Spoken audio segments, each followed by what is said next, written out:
You know what? I'm loving so many people are here this morning. Yeah. Love that. Because some conversations I have with people and they're like, oh, really? That really happened to you? And I'm like, what bubble are you living in? It actually doesn't have a positive effect on the body. They know that they don't know and still won't go out and find the information.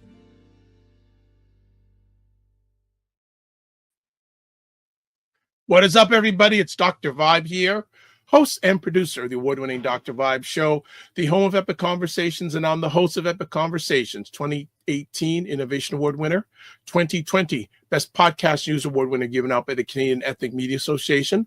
Oh, I got something on my mouth here. I don't like that. Okay, that's better.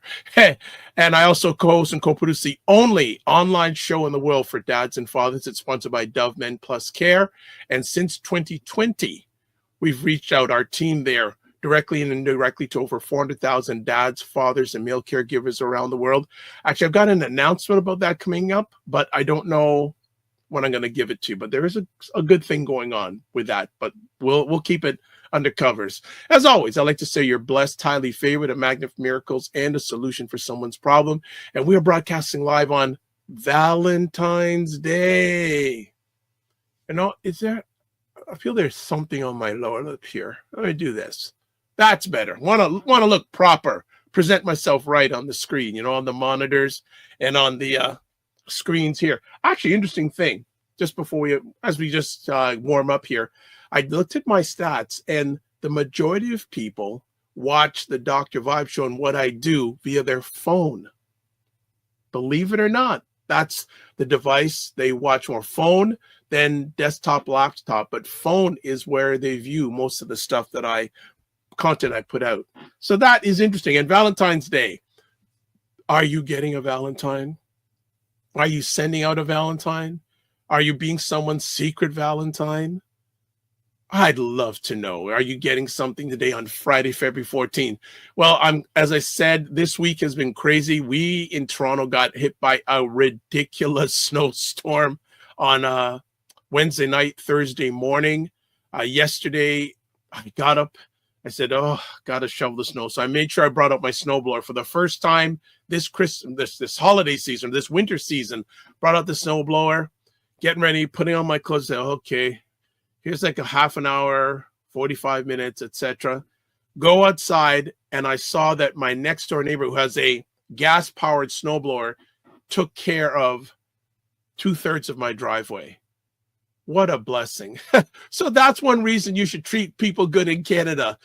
When the snow comes, if you have a wonderful neighbor, he just took care. He said, oh, I would have done more if you would have cleared out some of your cars. Say, hey, you did more than enough.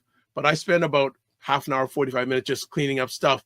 The crazy thing is we're getting more snow tomorrow and Sunday.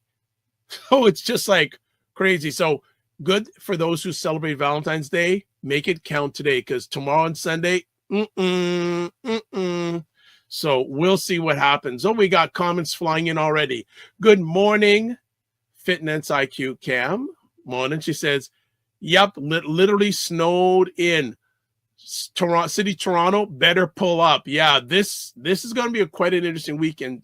My suggestion is, if you're in the greater Toronto area and a lot of North America, especially the eastern half, get whatever you can get done today on February 14th, including your Valentine's Day stuff, because Saturday and Sunday ain't looking pretty. All right. And she says, wow, 2/3. Nice neighbor. Yeah. Well, we're really good. There's a really good family that lives next door to my left. They are really good people. Wonderful, wonderful families. So I'm really happy for them. All right, we've got people in the room. So, hey, feel free, especially if you're watching live, to tell us where you're chiming in from this morning, and we'll shout you out. Pop quiz. Something turns 20 years old today. Now, that's real good, Koo. 20 years. Okay. There's an online website that turns 20 years old today. I'm going to start dropping some clues and see if anyone knows what it is. There's an online website today that was discovered or created 20 years ago. Good morning, JJ Mars from Colorado. Good to have you already. Good to have you. How are things in Colorado? Did you get hit with a bunch of snow? Because we got hit this past Wednesday evening and Thursday morning, and we're getting more this weekend. Always a pleasure to see you. Okay, I'm giving clues here. Good morning. Google, you're close. The Macmillan Group is close. You're close. Google owns this website. So let's see if you get it now. Google Finance IQ says Google. No. Actually, Google bought this website. Okay, JJ Mars says we got a little snow. Finance IQ is right. YouTube. Yes, YouTube was founded on February 14th, 2005 by Steve Chen, Chad Hurley, and Jawad Karim, all former employees of the online payment system PayPal. So they were former employees of PayPal. So let me just read a bit for you. The three friends opened up the first YouTube headquarters above a pizza restaurant in San Mateo, California. The first YouTube video was published on the 23rd of April, 2005. It was a 19-second clip called Me at the Zoo, posted by co-founder Jawad Karim. The video shows Jawad standing in front of some elephants at the San Diego Zoo and has been viewed over 300 million times to date. Also, some interesting facts. How many videos are on YouTube? YouTube doesn't publicly disclose the number of videos on the platform, but 2023 research by the Atlantic, this is 2023, estimates there are 14 billion publicly viewable videos on YouTube. According to the news report from 2006, YouTube had 34 million monthly visitors who watch an average of 100 million videos a day. However, this has increased over the last 20 years. Yeah, go figure. Research suggests that the site now has over 2.5 billion active users, which watch around 5 billion YouTube videos a day. It's grown massively in popularity amongst young people since it was monitored.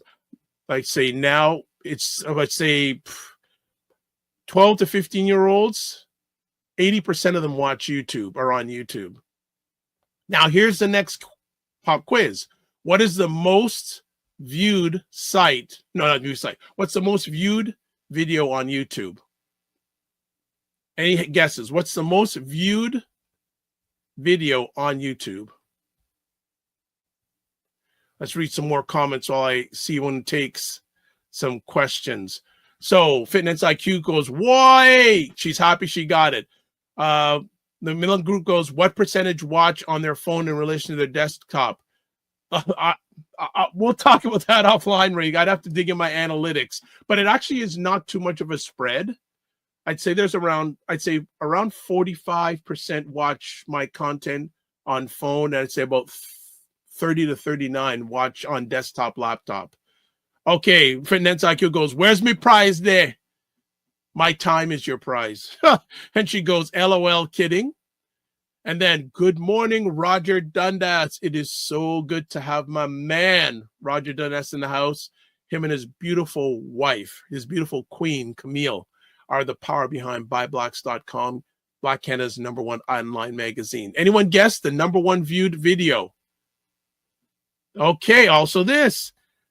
Wayne Harris, happy send money on my partner based on social convention day. Harris, you are so incorrect, but in some ways, you're right. Based on social convention.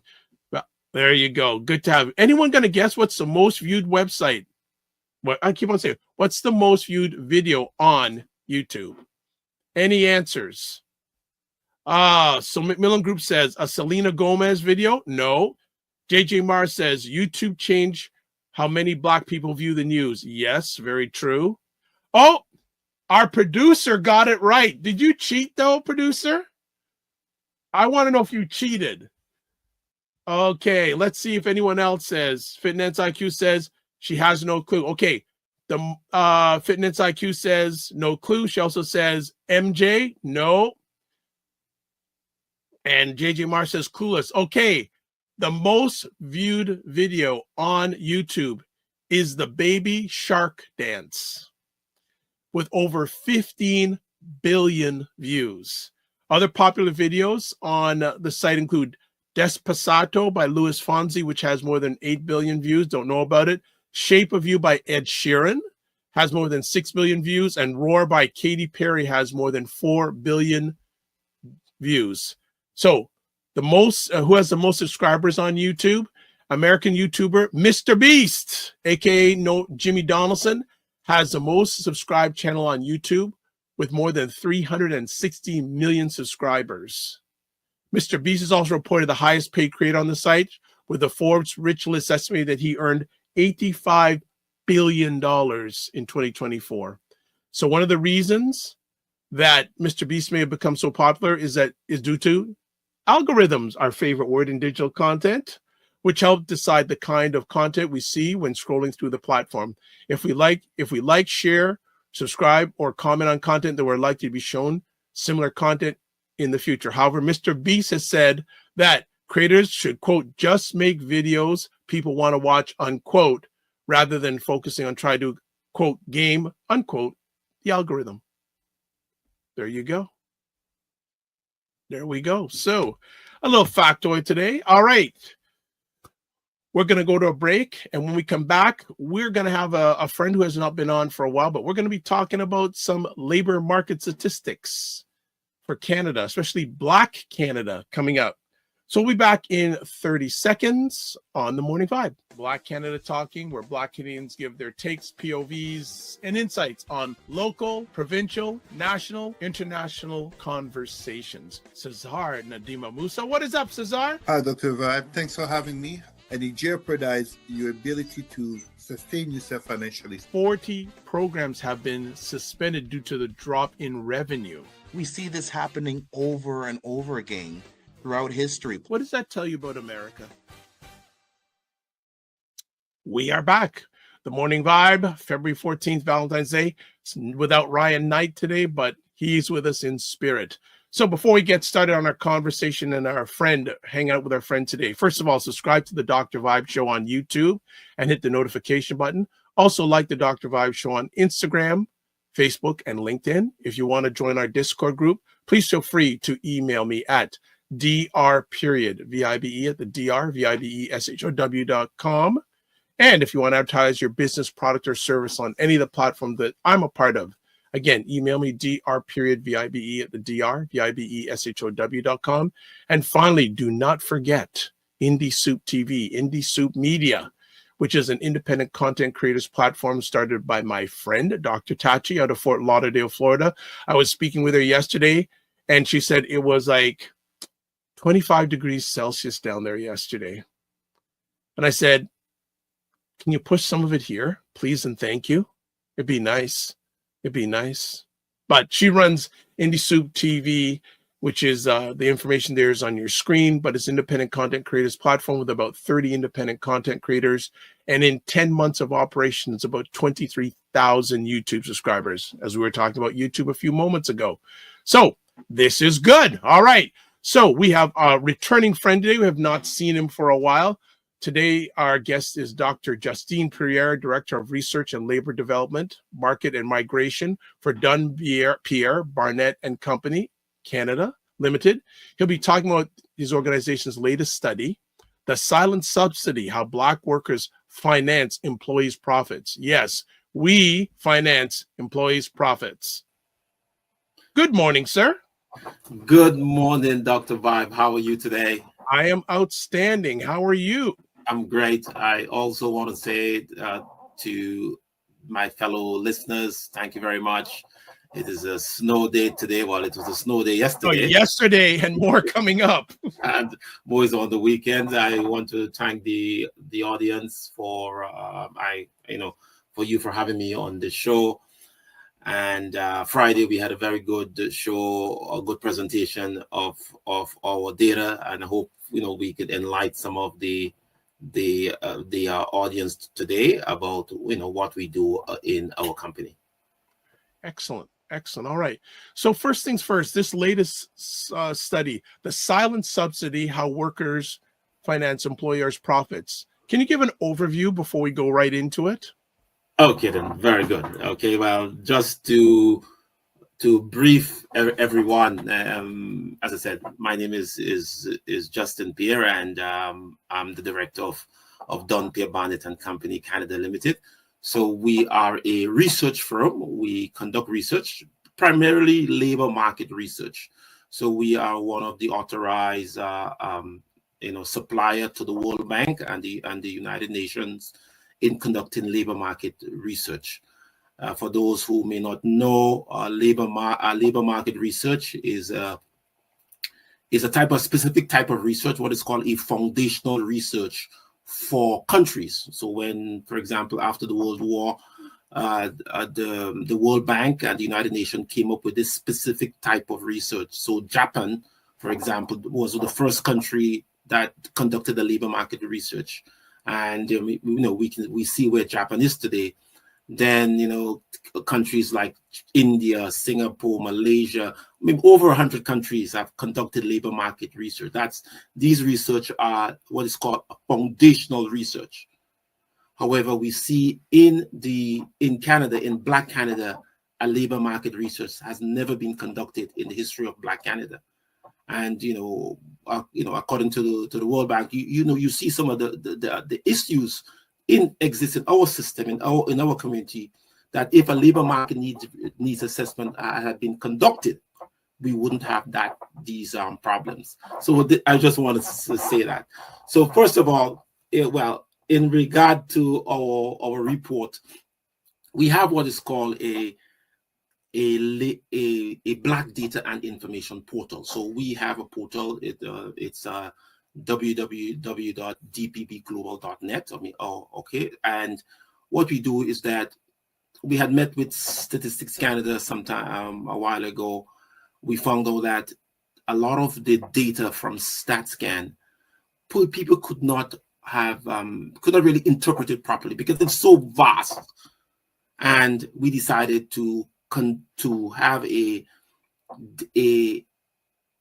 take the data from Statistics Canada and put it into our portal and start using the standard labor market computation, labor market technologies that we have to unearth these type of information.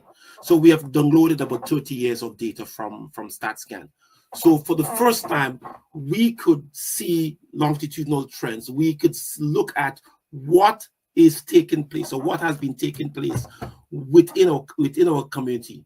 And since that we are labor market specialists, we sort of focus on the labor market, and we look at trends. We ended up looking at what is really happening. So what we found out, so for like 30 years of data, is that we found out that almost everywhere in Canada, Black people, I say Black people, we have been experiencing severe, we have been providing subsidies, okay, based on our race.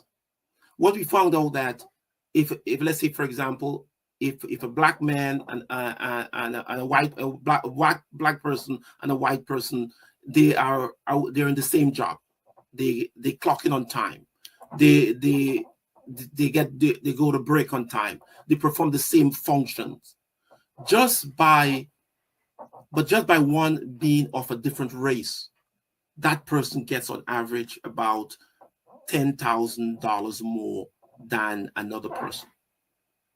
And we saw that almost year after year after year after year, up until 2020. So we have the data, we have the evidence, we have the data. The data can be verified through Statistics Canada because we have their data now. And we have found out that on average, Black Canadians, we subsidize the labor force about $5 billion every year.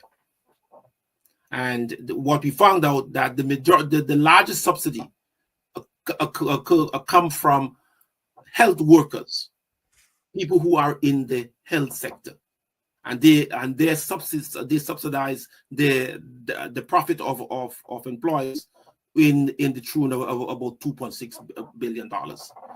what we also found out, we have looked into the 42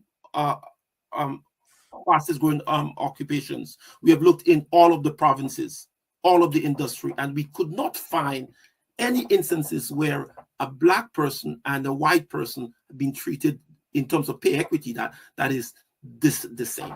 And this is something of great concern, because as you know, issues with pay equity is illegal in Canada. Okay. I'm just sorry. So what are some of the key findings from your study? Okay. Well, so one of the key findings, for example, what we found out, so there is something called, we group it as and one of the main analysts, Janely Davis, okay, what we group it what is called equal education for unequal pay. We found that that black people are highly educated. They are, more on average, especially the black women are more educated than the normal population, but they get lower pay than the general population. So we look at it from that. We found also that even though they have equal levels of education, but yet the black women on average get about $15,000 to $16,000 less than an average black man. I'm sorry, than an average white person. So we were very curious. So we looked at what is called, in statistics, we look at what is called unique identifiers. So we look through education, we look through language, occupation, region, hours of work. We could not find any disparity in other persons having that equal qualifications. The only differences we found was but based on race. So when we compare a black man earns on average $16,400 less, and a black woman on average earns about $21,600 less than an average white employee doing the same job in the same function. And we saw it almost throughout all the industries in Canada. Okay. Just catch up on some comments here. Dr. Tachi, I mentioned her name a few minutes ago. She is here. Good morning, Dr. Tachi. Give us the temperature in Fort Lauderdale today. Also, Althea Kador, and you watch a lot, Althea. Good to have you here. Did he say billions? I'm shocked with this information about that. Okay. Let's say Mignon Cam. Welcome. Mignon Cam says morning, and people with disabilities earn even less than that. And then Althea Kador comes back, says we are at an economic disadvantage. Yes. Okay. I mean, it's funny because what happens is that when we produce the report, people have been calling us and said, this cannot be real. This is not normal. We were of the opinion that we have to subsidize. The government is giving us funding and the government is subsidizing. Far from it. If you are black in Canada, the biggest challenge in Canada, the biggest problem in Canada is that of pay equity.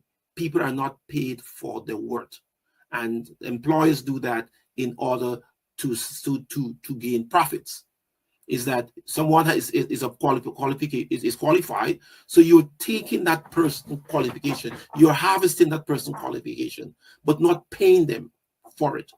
And then when we come into the whole idea of occupation segregation. So what we have seen, from the data, that black people, especially black people, they remain in entry-level position longer than everyone else.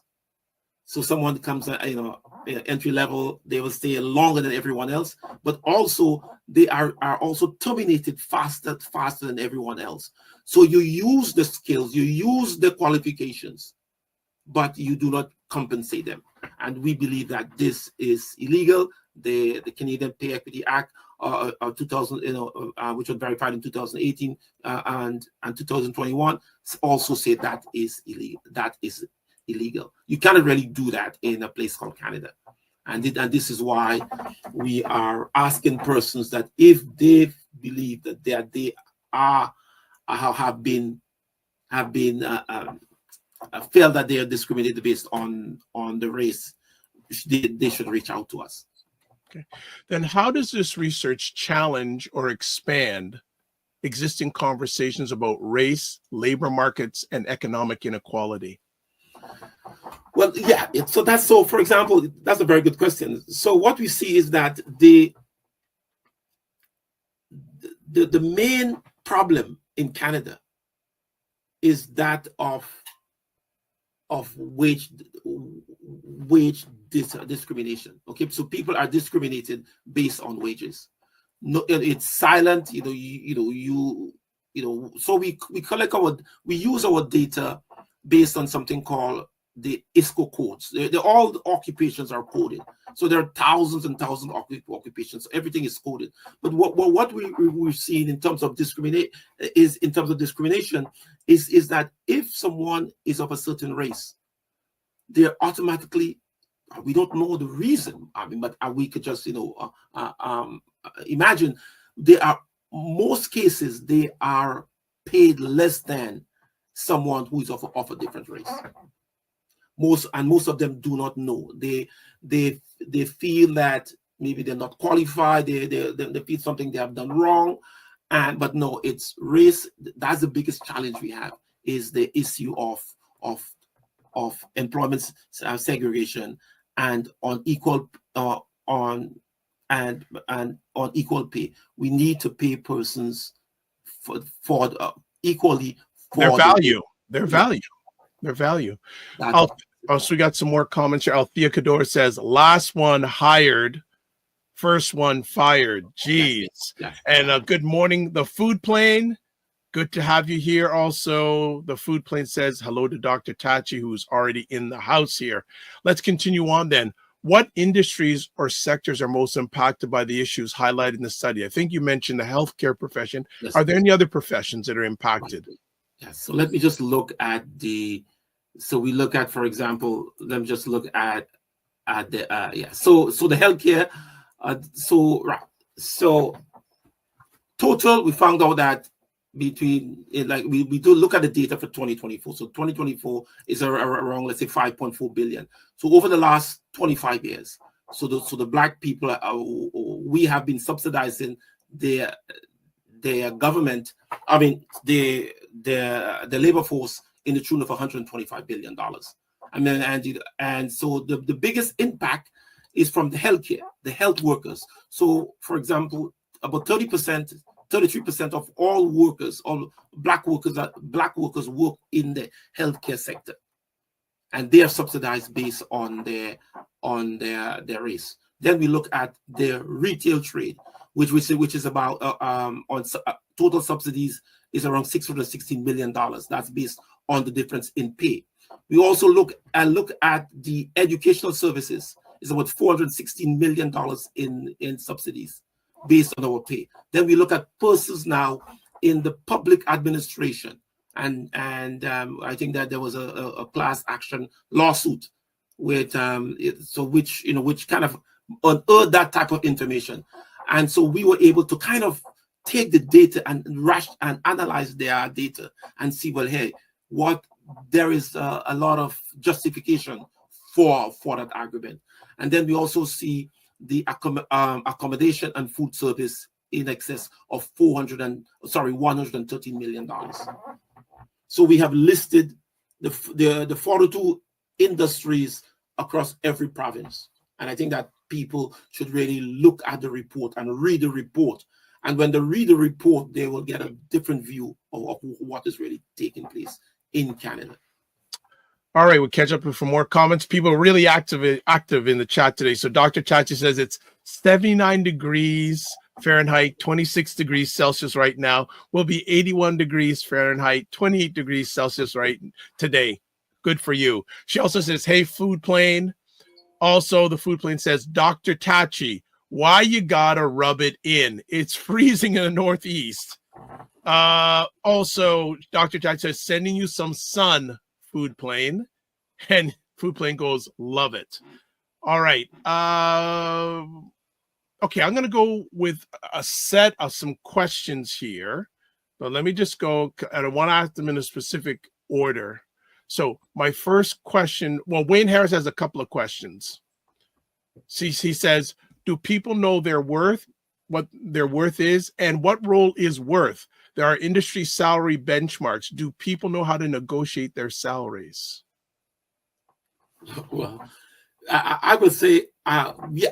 Well, I would say yes. We know how to negotiate our salaries, but our salaries is not sort of maybe we know a gap. So that therefore there are gaps. So maybe let's say you might be a supervisor that makes between, let's say, 60,000 and 80,000. So you yourself and Becky would be employed at the same day. She is employed at the higher end of the scale. You know, Letitia or myself or Justin will be hired at the bottom end, and we see that in over and over, because at the end of the year, you know, you look at the company's pay, you look at the company, you know, payroll through the Freedom of Information. So you get a lot of data. So yes, we find that people, yes, they know the worth, but persons do not have the ability to negotiate properly. And this is why a study like that is important. This is why we're asking persons to read the study, okay, and they will see you know, get a better idea of what is really taking place, because we have the data, okay, we have the actual numbers, we have the industries, we have the provinces, we have the sectors. Okay. So Mignon Cam says to Wayne Harris, just because you know your worth does not mean a company wants to pay it. Exactly. And this is what we see in the whole issue of employment segregation. This employment segregation is very, very, very is an effective tool in Black Canada, in Canada, not necessarily Black Canada, but in Canada, where employers concentrate Black workers in lower paid position while benefit from the skills and education, pocketing the difference, you know, in our profits, because they would not pay our white worker. They would not do that with a white worker, but they normally they do that with black workers. And you know, as I said, also we found out that the difference is also the government is also losing billions of dollars in taxes. Also, the municipalities are in terms of in terms of taxes. It's you know, racism is a $1 billion business in Canada, and we want, you know, we are living here, we want to be treated as anyone else, because the data does not support us. And I just wanted to give you some facts. So for example, close to 98% of all government contracts, you know, federal government contracts, go to non-Black contractors. Imagine that, almost 98%. Over 88% of all businesses in Canada do not have any Black suppliers.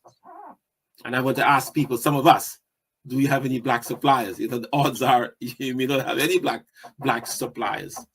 So the statistics is against us. So what we see, for example, that 71% of all businesses in Canada have no Black employees. Mm-hmm. You see, and that is why the data, having data, is so important. Okay, and that is why our data should be collected. It should be collected in a specific way, and that is why, according to the World Bank, what is needed in Canada, what is an urgent request, is a labor market needs assessment. It has never been done in the history of Canada. It has never been done, and that is why we have so many of these issues. You know, the World Bank has done hundreds of these studies in developing countries. In fact, if you live in, there's a country called Jamaica, for example. If you live in Jamaica, if you're a business in Jamaica, businesses are much better financed, they're better organized than businesses in Canada. We also, for example, if you Okay, hold on. Based on what? I think people will find that interesting. Access to funding, access to funding. They have a good system. If you, for example, if you are a Jamaican woman, so Jamaican women have what it's called the highest manager per population ratio of Black people in Canada. So we have, there's a lot of inequalities in the countries. I tell you another stance that might be of interest to you. In the Caribbean, there's a university called the University of the West Indies. Okay, so this university, they are one of the larger organizations did a study. They compared thousands of universities, and this university, the University of the West Indies, is in what is called the 98th percentile of all universities in the world. So they are like the students that come out from this university are excellent. They're better than 90% of some of the universities in Canada. Yet when these people come to Canada, they're asked to retrain, get a new degree. It is amazing, and that is why we need to agitate these data, agitate these beliefs. And what we need is that want is to be treated fairly, and we believe that we as a people, there are 1.5 million of us. Okay, there are about 1.1 million of us that are working age. We need to be treated fairly, and also we also need as a people to have more businesses. Okay, so anyone who is a business person, we commend you, because that is one of the challenges we have in our society is the lack of business people. We have the lowest business owners to population ratio in the country. So we on average is about 10%, 10.2% in Canada. But we as a Black as a people, our business owner to population ratio is about 2.5%. So what it means, Dr. Vibes, is that we cannot employ our children when our children leave school. And that is why, we have such high unemployment, discrimination against us, because we cannot employ our children. And that's why we are reaching out and thanking all of the organization and the government and the EDC and the BDC and FACE and all the Dream Legacy, Carleton University and the BEC program and all these other programs, the ACBN, I must say, to encourage persons to get into business, because our goal as labor market professionals is we want to have at least about maybe 70,000 Black employers in Canada, which we do not have as yet. We only have about 27,000, maybe 28,000 Black employers. And we want to increase that, because the largest employers of Jews are Jewish businesses, are Jew businesses. The largest employer of white people are white businesses. The largest employer of Asian people are Asian businesses. But the largest employer of Black people are not Black businesses. So we are encouraging, the Black population to get involved in business, become an expert, produce something. Okay, let's catch up. There's been a lot of comments, so we need to catch up. So the food plane says, I just got here. I may not understand fully what the conversation is. I am a professional chef and I know my worth and value. I never accepted a position that would not pay me what my skill is worth. Mignon Cam says, there is where some employers will try to pay people with disabilities less than minimum wage when legally they are supposed to, or pay them above that amount, and many accept that the low unfair wage. Food Plane says, their loss. Next up, Dr. Tachi says, they also like to hire you only to give you 3 other people's jobs at the same time, expecting you to be a team player. Yes. Mignon Can says, then the higher unemployment rate with people with disabilities shows employers are not hiring them or not promoting them. The Macmillan Group says, when I first migrated to Canada, my last name got me interviews on Bay Street. Didn't get the callbacks after they got a visual of me. I was forced to figure out how to write my own paycheck. Interesting. And that's a number of years ago. All respect to your age, Ray, you're 29 and holding the way you look, my brother. The Food Plane says, it's hard to find qualified chefs and qualified workers, period. A good chef will make you money and lead a team that is happy to come to work. That's worth the pay. The Macmillan Group says, see a lot of comments coming up here today. The Macmillan Group says, but it isn't just because Jamaica's population is 98% Black. The same cannot be said for Guyana and Trinidad, which has a racial divide that impacts every segment of society. Food Plane says, you ever notice Rolls-Royce never has a commercial. They know their worth and their value. And then Dr. Tachi says, I co-sign. When I taught in Jamaica at Nova Southeastern University, my students were brilliant. I made sure their papers were all corrected before I left each week because they would ask. There you go. All right. So caught up. You still good, Dr. Pierre, enjoying the convo? Yes, good. Good. Thanks for the comment. The comments, we have, and as I said, shout out to Miss Alitia Kador, who is who is in the audience. I did a show with her, and a lot of persons reach out to me. Congratulations. I heard that Mr. Roger Dundas is online. I want to say shout out to him.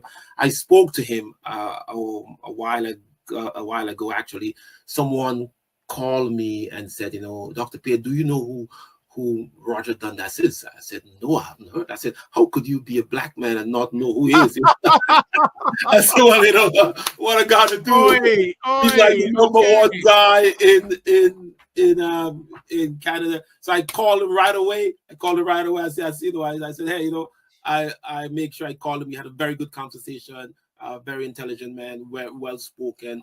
I also reach out to his wife also on LinkedIn. So we try to do some commercials and stuff with him. So I think that and that's how we have to help each other, and we have to work within the community, and we sort of appreciate all the help that we're giving, all the help that the government is giving us. But we as people, we have to unite together. In fact, less than 2% of Black people fund Black businesses. So we have to do it ourselves. We cannot wait on the government. We cannot wait on the universities. Remember that in the 50 years, the universities have never done a labor market needs assessment. But according to the World Bank, it is essential for us to move as a people. No country has ever developed, in a faster than when they did not have a labor market needs assessment. So you have, according to the World Bank, it's not my study, it's not my idea, it's the World Bank said a labor market needs assessment. Look at any country that the World Bank gives funds to. It is always, a labor market needs assessment is always required. Guyana got billions of dollars for loans from the government, from the World Bank, and they required a labor market needs assessment. Every country, St. Lucia, Turks and Caicos, Guyana, Jamaica, tens of countries all conducted a labor market needs assessment, except Black Canada, labor market needs assessment. So we want to reach out to the ministers and tell the ministers that, and those leaders, the group of 66, their group of the Black 66, the 66 of the most influential Black people, that we need to get a labor market needs assessment. Yeah, because data has no emotion. Exactly. There you go.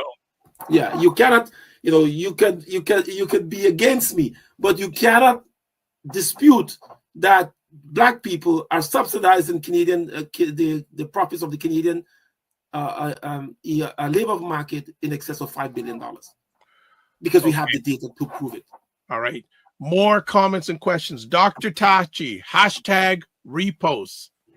And it's often not just monetary compensation. There are often perks that we are shorted of, like professional development opportunities and extra equipment. Mignon Cam says Canada has a problem of not collecting and using effectively Black data to support their citizens. Okay, gonna get some questions here from two of the heavy hitters for the Morning Joe family. First of all, Ray McMillan says, Have you done any research on businesses that don't have proper legal structure? I've encountered several over the years with expired business licenses and no primary business account. Yeah. That well, I first of all I want to thank to Mr. With the Macmillan group. I also want to also say a special thanks to the ACBN, because the ACBN was the one who hired us to do the rapid labor market needs assessment for Southern Ontario. So when we did that labor market needs assessment, we found out that there was really a big problem in Canada. We have big black businesses in Canada that do not have some of the basic tenets of businesses. So most of them do not have financial statements. They do not prepare the financial statements. They don't have proper banking records. They also do not have tax returns, financial statements. They don't have a business plan. 68% of all black businesses have no business plans. Based on data from the ACBN, 72% of them do not have any management consultant to kind of work with them to take them through that process. Okay, there's lots of challenges within the black community, and that's why we need coaching. We need assistance, and we are also reaching out to the government and those in the institution that we need to fund black businesses. Okay, they need the funding because the middle class, the black middle class, is being torn apart, because what we see that the government is concentrating on giving funding to community organizations instead of businesses. But the right step is you fund the business, then the business in turn will give the community, because the business will employ persons and give them opportunities and employment. And that is not being done effectively. So let's, for example, when we look at the data, so let's say from 2022 to 2025, 3 years of data. In Statistics Canada conducted a survey in 2022, stated that there were about 100, let me just quote properly, there were about 144,000 self-identified black businesses. So from 2022, 124,000, we end up looking at all of the provinces, all of the business registration, 144,000. We see that as of January 2025, we saw there were about 159,000 self-identified black businesses. So we had about a 15,000 increase, which is the 9%. So, however, when we look at what in the labor market, when we look at what is called the black employers, so we look at companies, black companies that have employees. We in 2022 there were about 26,600. But as of December, as of the December 1st, we found that there were 29,100. So in 3 years, only 1,500 new black businesses that have employed other people, which is an increase about 5.5%. So even though we are having new business, registering new business, but what will help our economy, what will develop our business class is that we create more employment within our community. So we want more black businesses to hire persons to work with them, because the challenge we have, Dr. Vibes, is that the majority of black businesses are nano firms. That is, firms employed under 3 persons, nano firms. We want them to move from a nano firm into a small business, into a medium business, into a large business. And if we employ more persons, and that's what we're saying, we're looking for 70,000 black businesses. Each makes an average of about 150,000 minimum or 200,000 per year, and hiring about 5 people.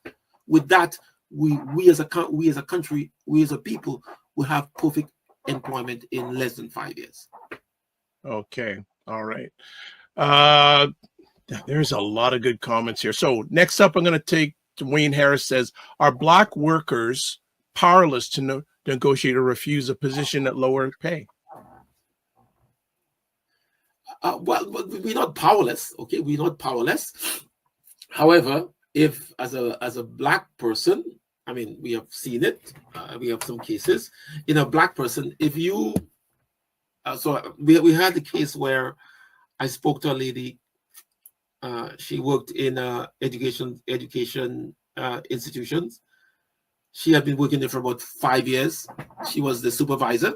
This person, new employee, came, and she was training her.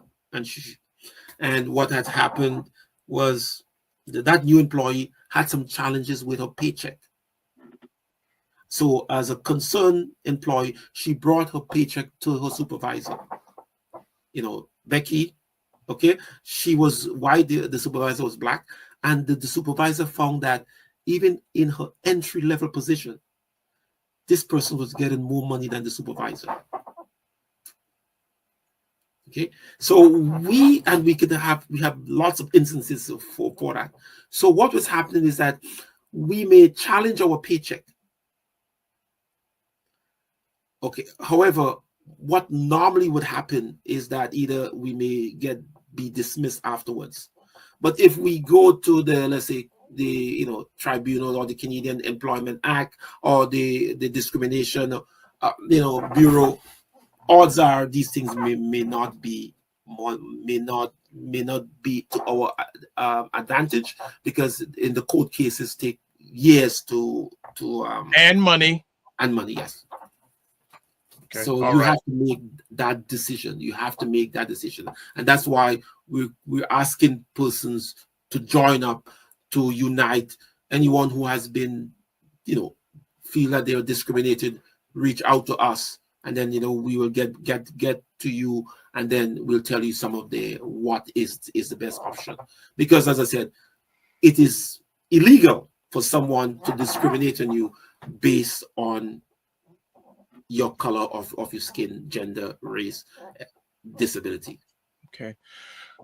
The comments team is just driving this conversation. And next up, Dr. Tachi has another thing that happens in various Black communities, especially in Caribbean and African ones, is that we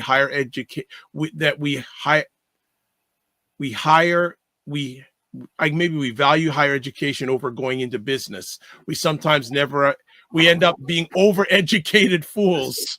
So she says we prioritize higher education over going over business. We have overeducated fools. Yes. So what we see, for example, the most, as I tell, the most underemployed person in Canada is a Black woman, highly educated, PhDs, masters, getting little or nothing. Wow. When we did one of the studies, we went to some of them are cashiers, low wages. They have hundreds of thousands of dollars in debt with education, and they get minimum wage, because the employer now, imagine that the employer, Dr. Vibe, is getting all that value for nothing. And got it. And that's why the ILO recommend the ILO, which is the International Labor Organization, recommend decent work. So all we look asking for is decent work and opportunities, because when you have decent work, you commit less crime. The more educated you are, the less violent crime you can commit. Okay, if you get decent work, you will not commit. The odds are you will not commit violent crime. So by giving us opportunities, by opening businesses, by giving access to business, we will reduce the amount of crime we have and issues with Black employment. And it's not that not that difficult, because we are in a small enclave, 1.5 million people here. Another challenge, Dr. Vibe, is that our what is called our dependency ratio is very high. It's about 42%, 42%. When I say dependency ratio, because we are the youngest population in Canada, The average age of a Black person in Canada is 29.6 years compared to the general population of 41.2. So because we are young, so young, a lot of us who are under the age of 15 and over the age of 75, we are not working. So the rest of us they have to depend on us. That's why our dependency ratio is so high, and that put a lot of strain on the average Black family. And by not paying them for the work is really not right. All right.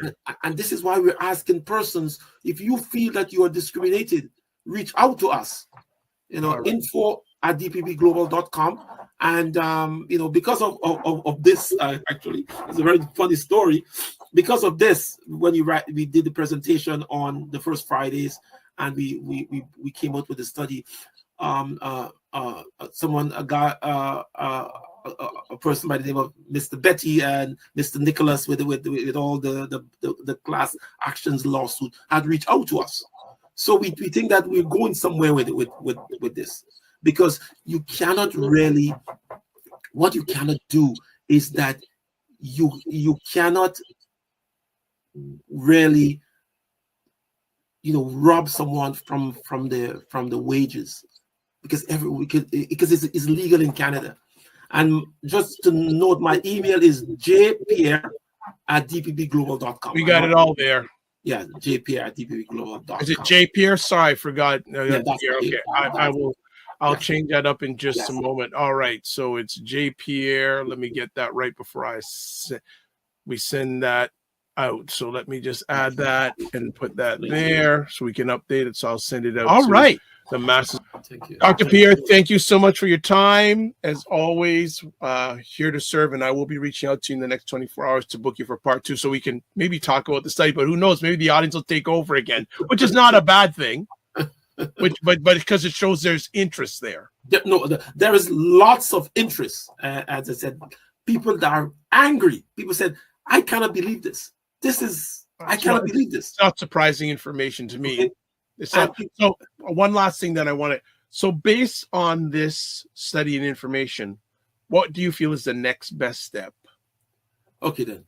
Well, for example, a lot of legal law firms have reached out to me, so that the people because discrimination is illegal in Canada. It's illegal. You cannot do that. So we're going through the records, because we have the record, the 42 industries, and we are now, we are now in the process of getting the victim statement, people who feel they're discriminated against. So we're calling the persons to reach out to us, people who feel that they have been discriminated against based on the race, reach out to us, tell us their story, and then we will now take it to the next step. We do not know what will be the outcome, but I think that other organizations have reached out to us. We've been having conversation with various entities to kind of remedy this situation. However, it is good, because for the first time, we have been able to look at the data. Okay, we look at the data from StatsCan, look at the categories, look at the data, and see for ourselves that something we knew all along. It's like as according to Oprah, it's like an aha moment.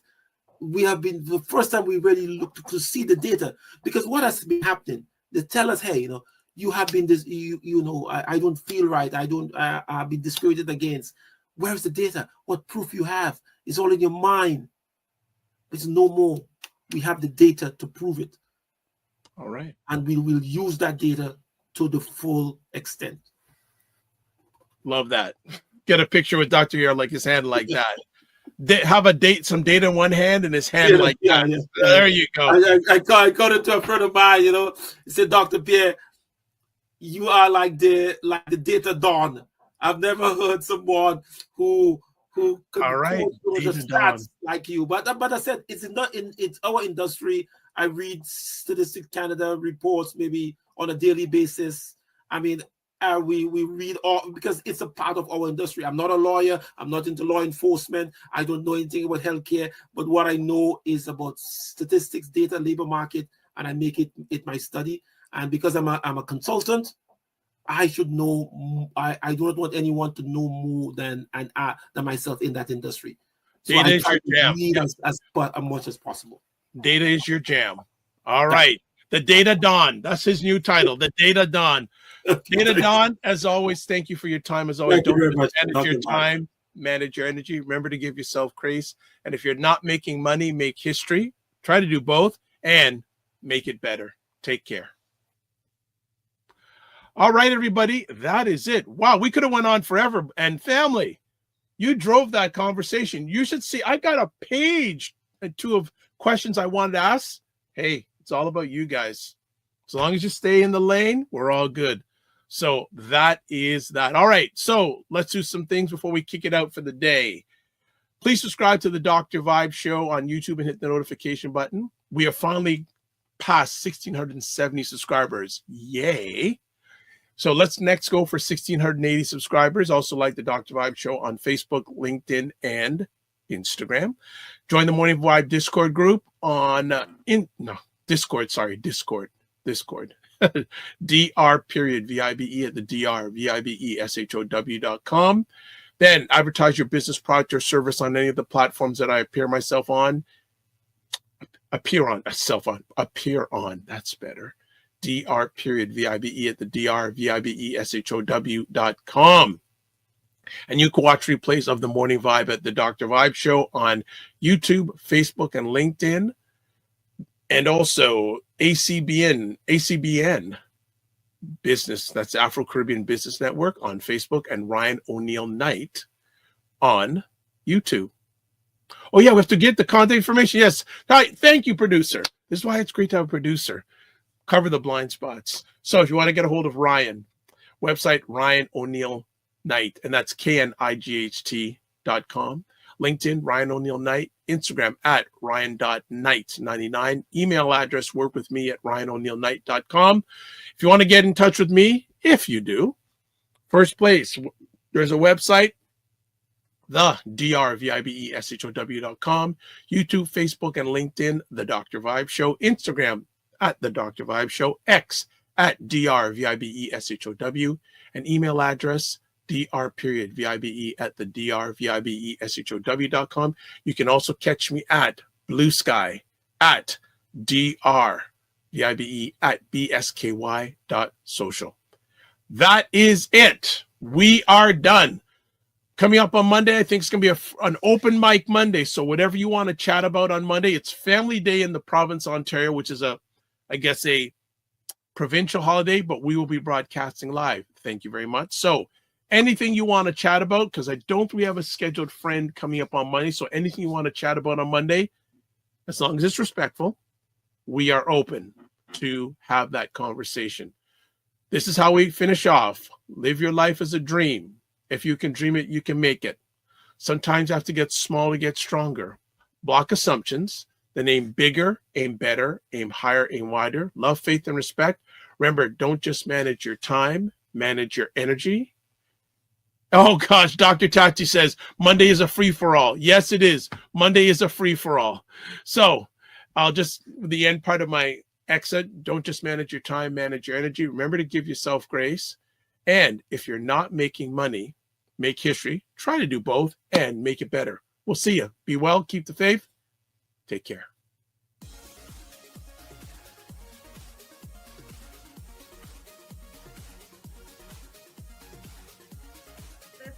This whole thing of using your business with plant-based products, don't you think your life should reflect that too? Juke him, Carolyn. Juke him. The family loves us here because they're saying Fitness IQ Can says put a wig on to get in. Oh my gosh. Like the ideas are just coming fast and furious here this morning. What? Okay, look at this. Global Women Ambassador. Good morning. Look forward. Okay.